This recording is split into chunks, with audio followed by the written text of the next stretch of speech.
que pues estos actos repetitivos que se prolongan en el tiempo y que van directamente a afectar la estabilidad psicológica de los trabajadores, que sí atentan contra su dignidad y contra su integridad, pues sí tienen un poder de daño verdaderamente tremendo, y yo me alegro muchísimo que haya gente que ya esté como investigándolo, sacándose a la luz pública. Como dice Mary Frances Irigoyen, que es una investigadora que seguro muchos de ustedes conocen, ¿no? Cada acto en sí mismo puede ser niño, pero su repetición de migrante constante que se prolonga en el tiempo es capaz realmente de destruir personas, ¿no? Y bueno, a mí me parece, no es un consenso dentro de la gente que estudia violencias, pero a mí me parece que es muy importante diferenciar entre el acoso individual, cuando tenemos un jefe acosador, no acosador sexual, sino acosador psicológico, de cuando ya existen grupos organizados en los espacios laborales, que de hecho ya han puesto en marcha muchas veces contra cada persona que afecta sus intereses, ponen en marcha esas estrategias, y eso es conocido como acoso grupal o acoso laboral grupal, y se usa mucho el anglicismo en inglés que se llama mobbing, ¿no?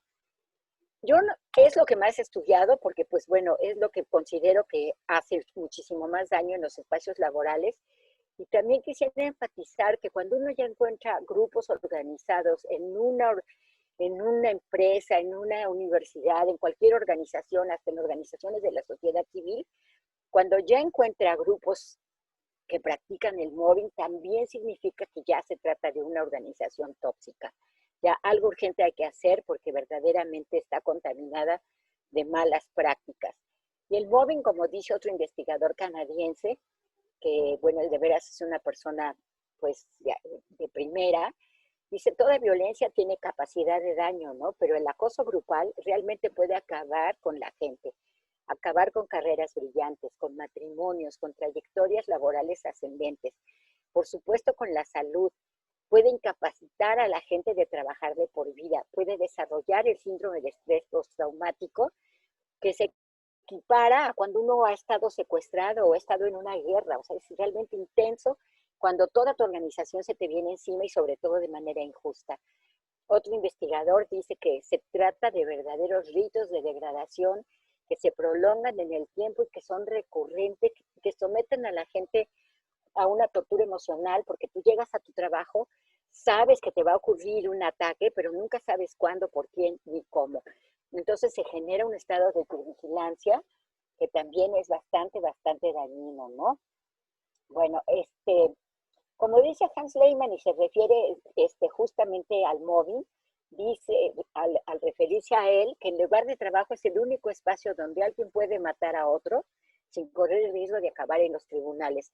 Por fortuna esto está cambiando y pues sí ya puede acabar en los tribunales y le prueban que acosó. La norma oficial mexicana también recupera insultos, que son humillación, devaluación, marginación, rechazo, amenaza, hostigamiento, y bueno, allí muy de la mano con una ley que promovió una feminista muy famosa que seguro ustedes conocen, que se llama Marcela Lagarde, cuando fue diputada. Ella promovió una ley general del derecho a las mujeres a una libre vida de violencia, y ella hace la diferencia entre acoso y hostigamiento.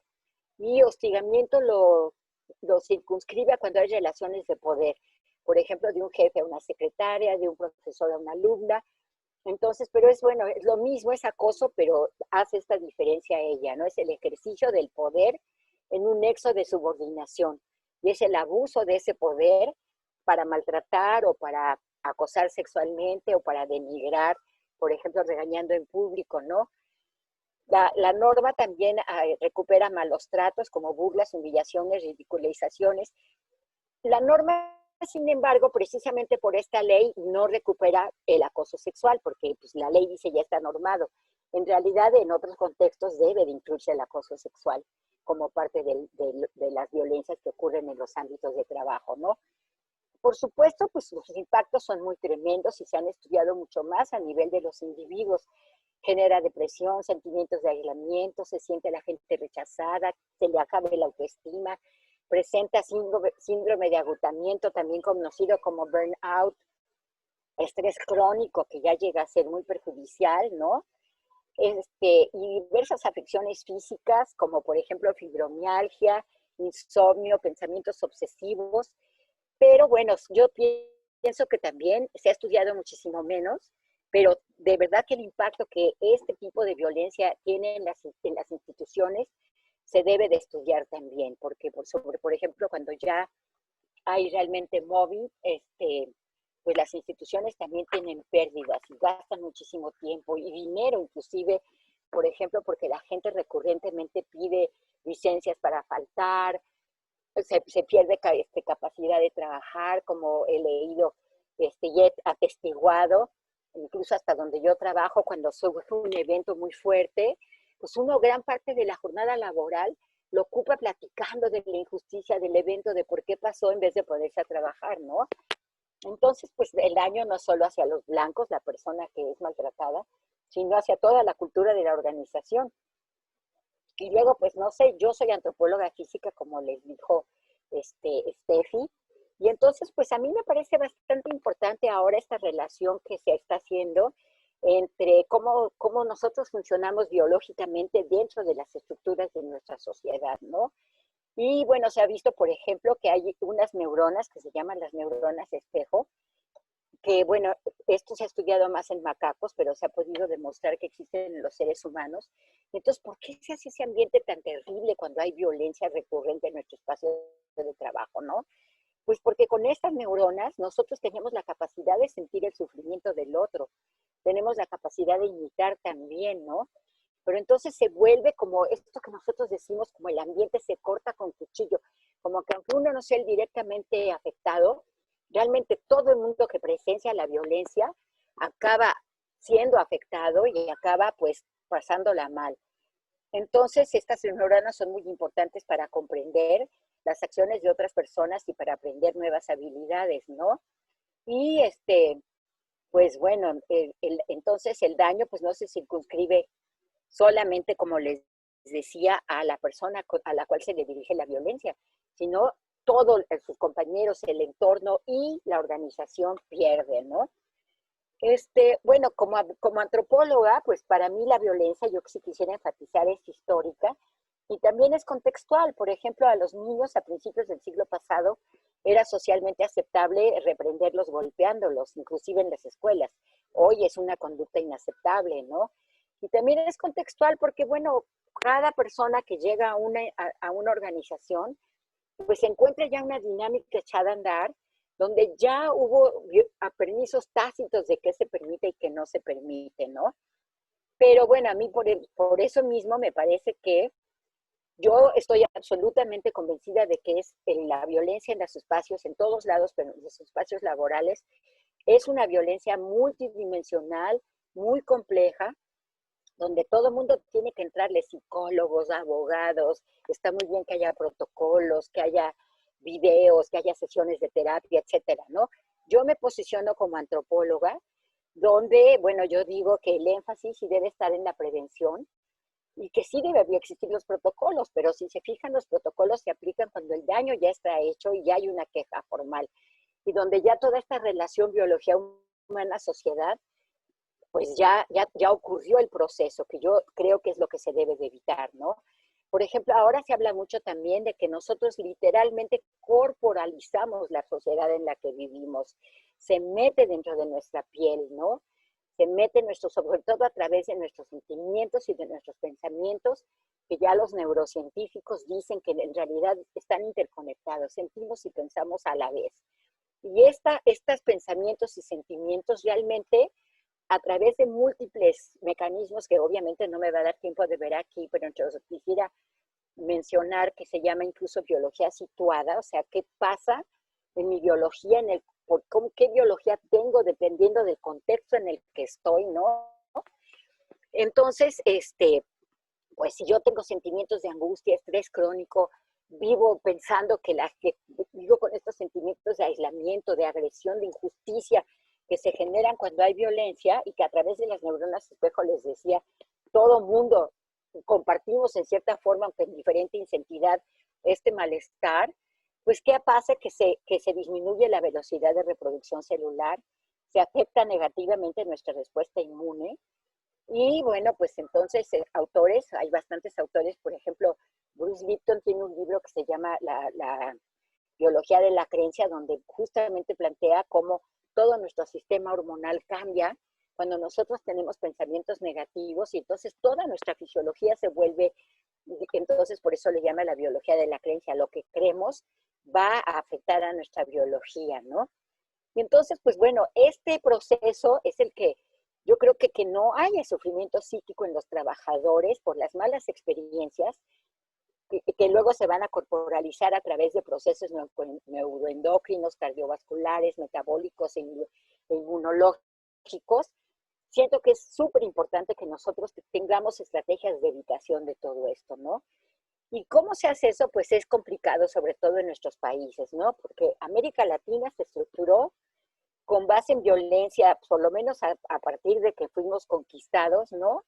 El colonialismo que nos trajo racismo, nos trajo el desprecio a lo autóctono, la reificación de lo europeo, ¿no? De la imitación. Entonces, vernos, o sea, pues no sé, hasta hace poco tiempo que te dijeran indio, te podías sentir insultado. Por fortuna eso está cambiando, pero así era. Junto con el colonialismo nos trajeron también el patriarcado, y el patriarcado con este machismo que va situando a las gentes con diferente poder dentro de la sociedad y le va dando a otros sujetos el derecho de violentar, porque la discriminación pues es una violencia estructural que existe en nuestras sociedades, ¿no?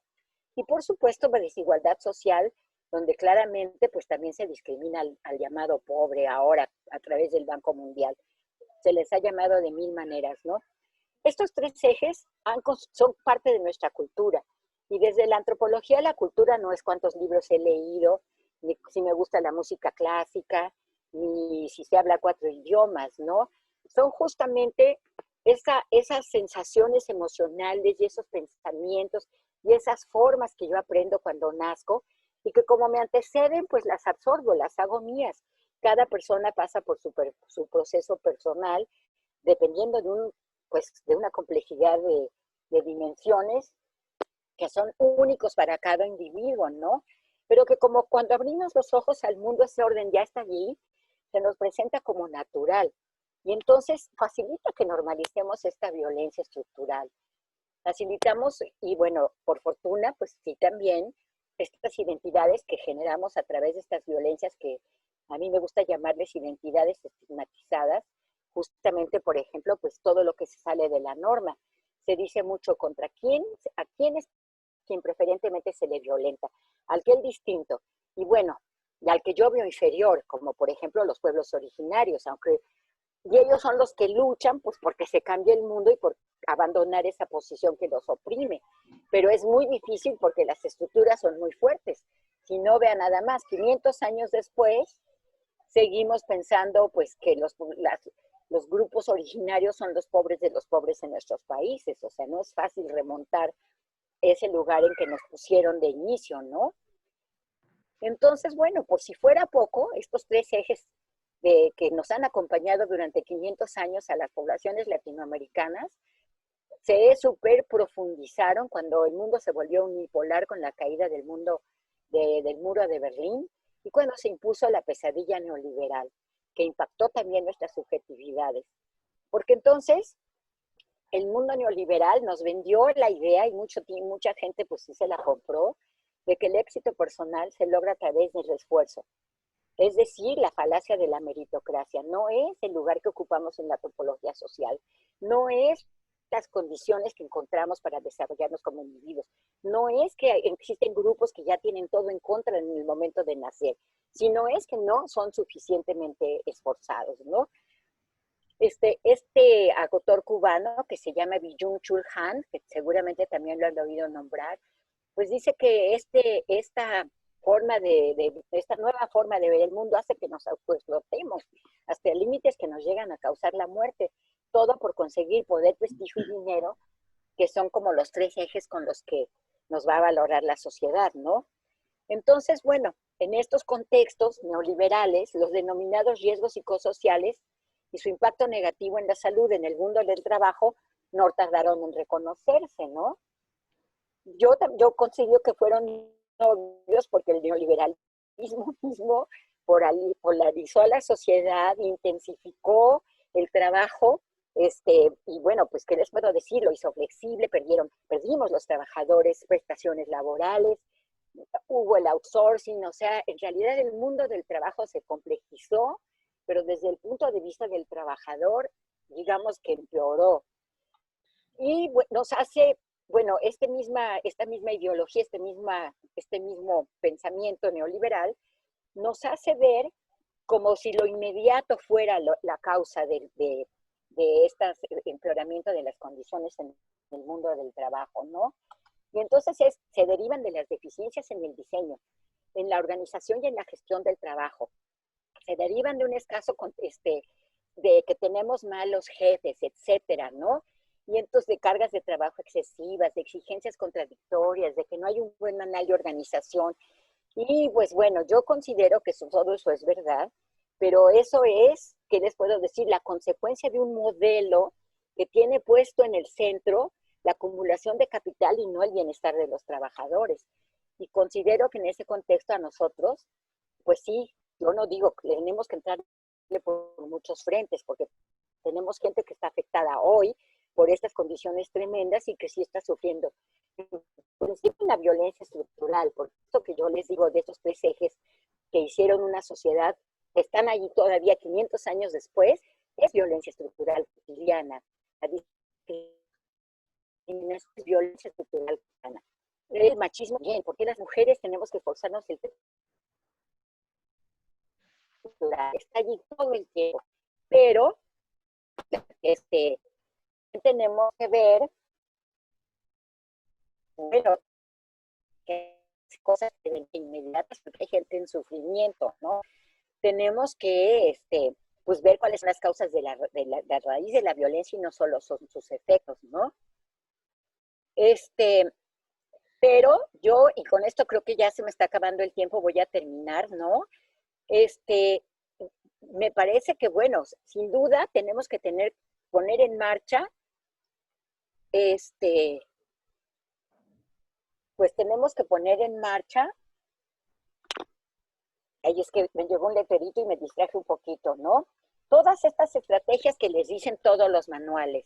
Pero bueno, yo sí quisiera concluir como antropóloga, les digo, yo hablo mucho como antropóloga, pues porque esa es mi profesión, que la prevención más efectiva, aunque se vea lejana, es luchar por lograr implementar sistemas sociales más justos, donde el bienestar de los pueblos y no la acumulación salvaje de capital vuelve a estar en el centro de la organización de la vida.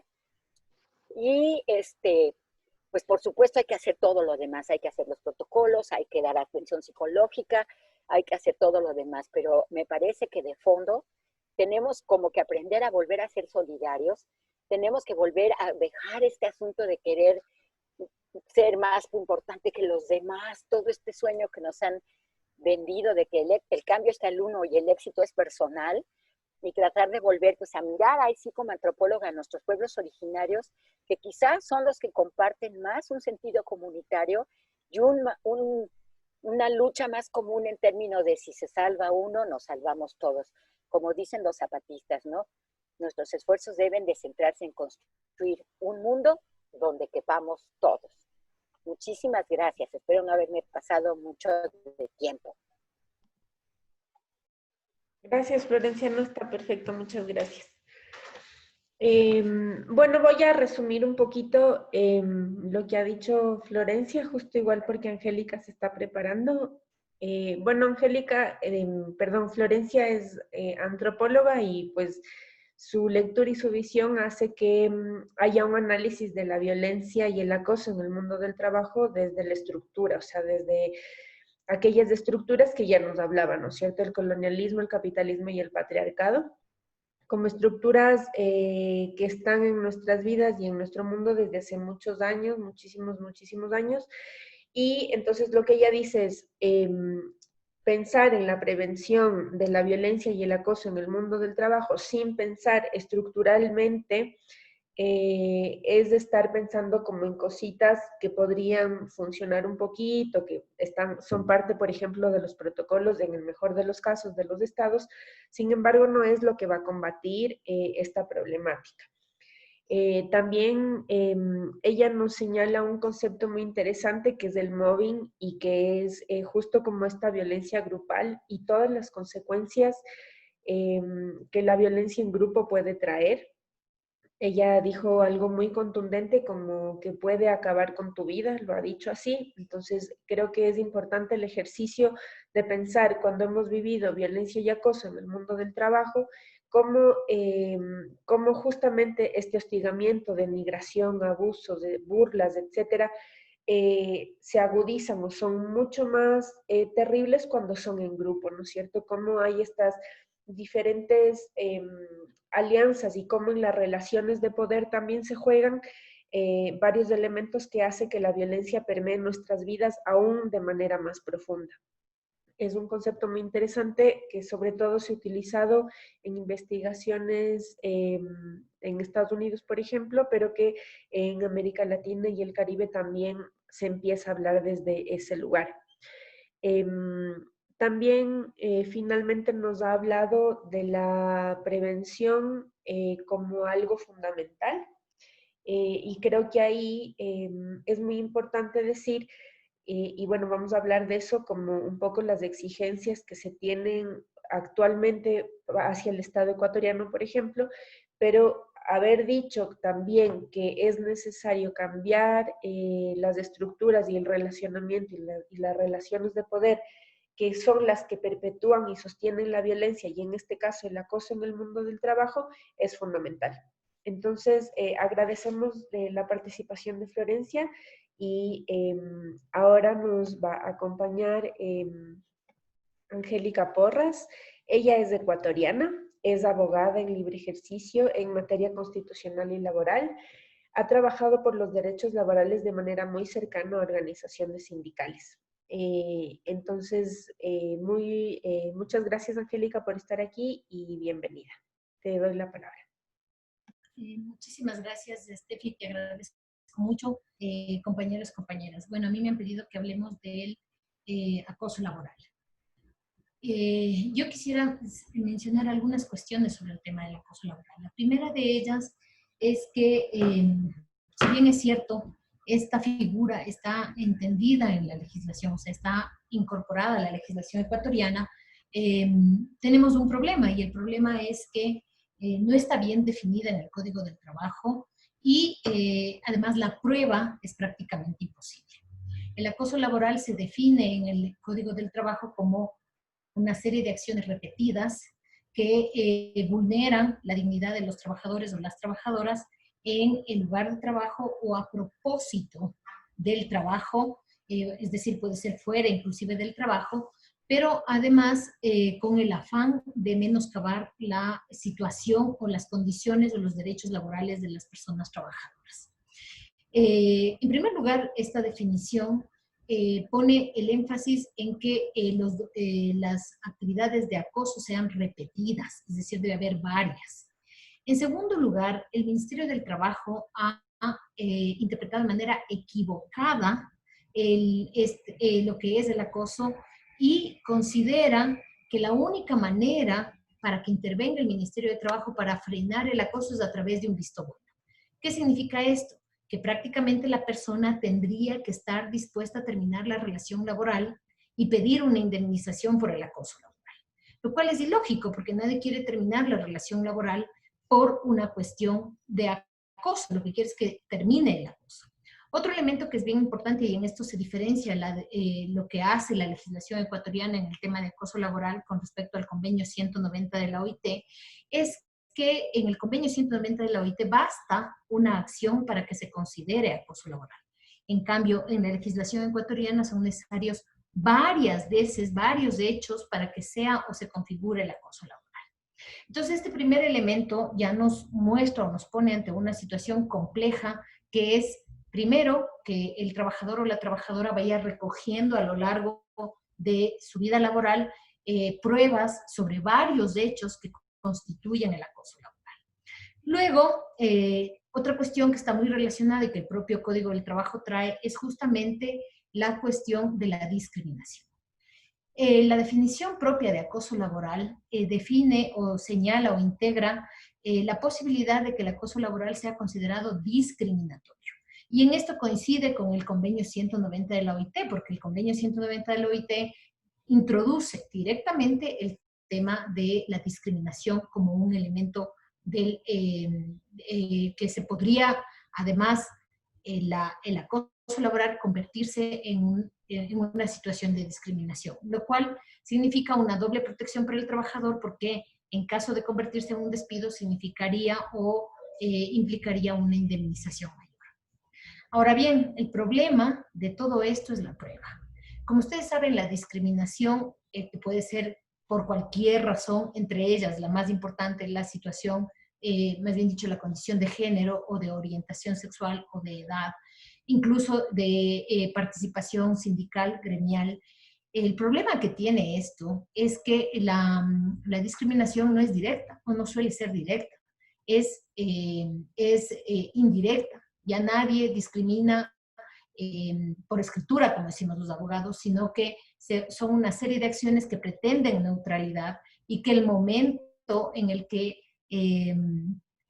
pero que causan una disminución en el acceso, en el ejercicio, en el goce de los derechos y que generalmente las legislaciones cambian la carga de la prueba, es decir, el empleador es el que debe probar que el acto que está acusado de discriminatorio no produce discriminación. Pero eso en el caso ecuatoriano no ocurre, salvo para el caso de discriminación en el caso constitucional. Entonces, la inversión de la carga de la prueba, es decir, que quien es acusado de ser discriminador tiene que probar que su acción no es discriminatoria. Y el acoso laboral, según el convenio 190 de la OIT, puede convertirse, o es un acto discriminatorio, más bien dicho. Entonces, en esa situación tenemos que el trabajador o la trabajadora no puede probar, porque al ser un acto indirecto de discriminación, por ejemplo, voy a poner un ejemplo. Yo no permito el ingreso de genero una serie de acoso laboral persiguiendo solo a las mujeres para que renuncien, pero lo hago con uno que otro hombre también, de tal forma que parecería que no está dirigido solo a las mujeres, sino a un grupo específico de una línea en una fábrica. Entonces, en ese caso resulta muy complicado probar. En ese sentido, es importante señalar que los tribunales internacionales de derechos humanos han indicado que la prueba no es directa en materia de discriminación, sino que la prueba se hace indiciariamente, es decir, se hace a través de indicios que muestran a lo largo del tiempo que ha habido una intención de discriminar. También hay que decir que en el caso ecuatoriano es muy raro, es prácticamente imposible que se discuta el tema del acoso laboral a nivel judicial. ¿Y por qué digo esto? Porque hay una interpretación errónea del Código del Trabajo que hace que el Ministerio del Trabajo crea que este es un asunto administrativo y que solo se debe discutir en el Ministerio del Trabajo. Entonces, cuando uno propone un juicio por acoso laboral a nivel judicial, a pesar de que el COGEP, que es el Código de Procesos, permitiría en principio hacer esto, el sistema judicial no da cabida. Peor aún para trabajar el tema de la discriminación. Los jueces exigen que la discriminación la pruebe el trabajador o la trabajadora. Y eso es imposible, porque la discriminación se prueba por los efectos. Y los efectos los siente el trabajador, la trabajadora, pero no puede probar que la medida determinada o medida tenía, que se considera discriminatoria, tenía la intención de discriminar. Entonces, ¿cómo se prueba la discriminación? Por indicios. ¿Qué se debe considerar o qué se debe tomar en cuenta? Se debe tomar en cuenta justamente que los efectos de esta medida o de esta acción provoquen una afectación desproporcionada en un determinado grupo, por ejemplo, en el grupo de las mujeres. Si es que una acción determinada en un lugar de trabajo provoca una desproporcionada afectación a los derechos de las mujeres, podemos hablar de discriminación. Y obviamente que el acoso laboral no solamente integra el acoso sexual. Por ejemplo, es muy común el acoso laboral en las mujeres embarazadas o en las mujeres que están en periodo de lactancia. Entonces, se les cambia de lugar de trabajo, se les quita los implementos de trabajo, empieza a exigírseles mucho más en el trabajo, que vengan más temprano, que se queden horas extras más de lo común, con el fin de boicotear su desempeño laboral y que esta persona se vea obligada a renunciar. Entonces, me parece que un aspecto muy relevante para explorar es justamente la necesidad de vincular esto con los efectos que genera la discriminación. También hay que decir que el debate mismo sobre discriminación, sobre todo en el mundo del trabajo, no se ha levantado en el Ecuador. Hay casos específicos en los que el juez está dispuesto a reconocer, por ejemplo, incluso que hubo cualquier otro accionar como despido intempestivo, pero no que ese despido se refiere o se considera como producto del acoso laboral. Y hay una cuestión que llama muchísimo la atención en el papel que hace el Ministerio del Trabajo, y es justamente considerar que el despido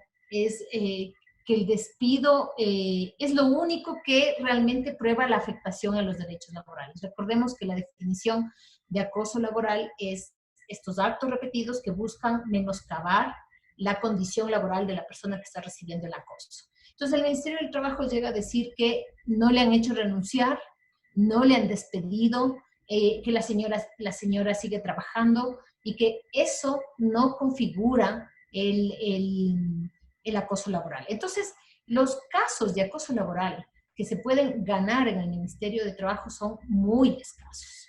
Y hay una incomprensión absoluta en los inspectores de trabajo, no se diga en los jueces, respecto del acoso laboral y respecto de la discriminación.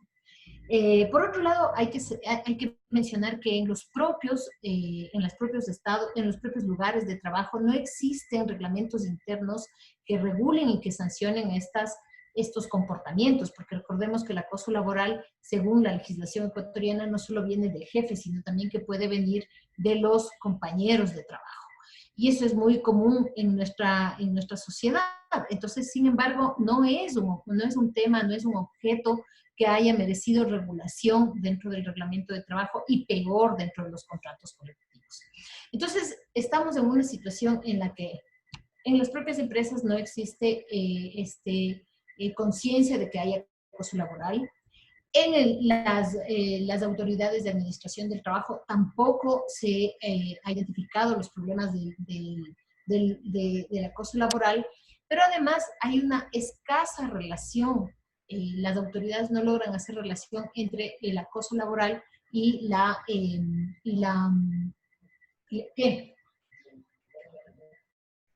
discriminación. Entonces, todos estos elementos configuran un problema muy serio para quienes intentan discutir el tema del acoso laboral. Yo quisiera decir que el convenio 190 de la OIT es muy necesario que se apruebe, porque ahí se establece también que el acoso laboral no solo se dará en el lugar de trabajo, sino también fuera del lugar de trabajo, pero con el fin de perjudicar la relación laboral. Por ejemplo, voy a poner un ejemplo, un caso en el que se mandó a la policía a perseguir a ciertos trabajadores fuera del lugar de trabajo, y que eso constituye una cuestión de acoso laboral, pero ni el Ministerio del Trabajo, ni los jueces laborales dieron paso a ese tipo de denuncia. Entonces tenemos un sistema judicial que no está sensibilizado respecto del tema. A mí me gustaría señalar por último que la cuestión de género tiene no ha sido un elemento que haya permeado en los administradores de justicia, pero tampoco en las autoridades administrativas del Código del Trabajo. Entonces, el acoso laboral se ve como algo normal en las empresas y el Ministerio de Trabajo exige pruebas fehacientes, pero no una, sino 4, 5, 6, 7 pruebas de que efectivamente hubo acoso laboral. A mí me gustaría quedarme allí para mencionar este tema y en caso de que haya preguntas estaría dispuesta a ampliarlas. Muchas gracias. Muchas gracias, Angélica. Voy a hacer un resumen breve de lo que has dicho y luego pasamos a preguntas si es que las hubiese o intervenciones. Bueno, Angélica nos habló sobre la legislación ecuatoriana, sobre todo, las fallas que existen a la hora de hablar y pensar, ¿no es cierto?, en denunciar acoso o violencia en el espacio de trabajo, pues uno de los requisitos es renunciar o terminar la relación laboral. Entonces, digamos que nadie está en posición de elegir, o sea, te ponen a elegir entre seguir trabajando o vivir o seguir trabajando con violencia y acoso. Además, que es un tipo de violencia que tienes que probar, lo ha dicho ya varias veces Angélica, y que eso dificulta también la denuncia y la hace muy injusta. También habló de un instrumento internacional que Florencia también nos mencionó ya, que es el convenio 190 de la OIT, que es un convenio que el Estado ecuatoriano como suscriptor de este convenio tiene ya que adaptarlo a la legislación ecuatoriana. Y que este tomaría en cuenta varios aspectos. Uno de ellos, por ejemplo, la violencia ejercida por fuera del espacio laboral, pero que afecta a las relaciones laborales. Eso es muy importante porque ese es un logro muy importante que ha logrado este convenio, y es mirar a la violencia en su espectro más amplio, ¿no es cierto? Y cómo la violencia en los distintos lugares, el espacio público, el hogar, los estudios, todos los espacios sociales tienen también una influencia en cómo llegamos al trabajo, en cómo desempeñamos nuestras actividades productivas y reproductivas. Y finalmente nos habló también de la importancia de pensar el enfoque de género justamente dentro de estas políticas en contra de la violencia y el acoso. Justamente parte de la campaña que sacamos como memoria encontramos como datos súper alarmantes donde la violencia sexual en el mundo del trabajo es la violencia que es menos denunciada, ¿no es cierto? Y que es una realidad a voces de la que todavía nos falta muchísimo por trabajar. Bueno, quiero agradecer a nuestras dos ponentes por su tiempo, y ahora quiero abrir este espacio para preguntas o también intervenciones, y eso, no sé si es que pueden alzar la manito en su Zoom o para que yo pueda desilenciarles, o también podrían escribirlas al chat si es que hay alguna pregunta o intervención. Y si no, vamos a concluir. No sé si es que alguien tiene alguna pregunta.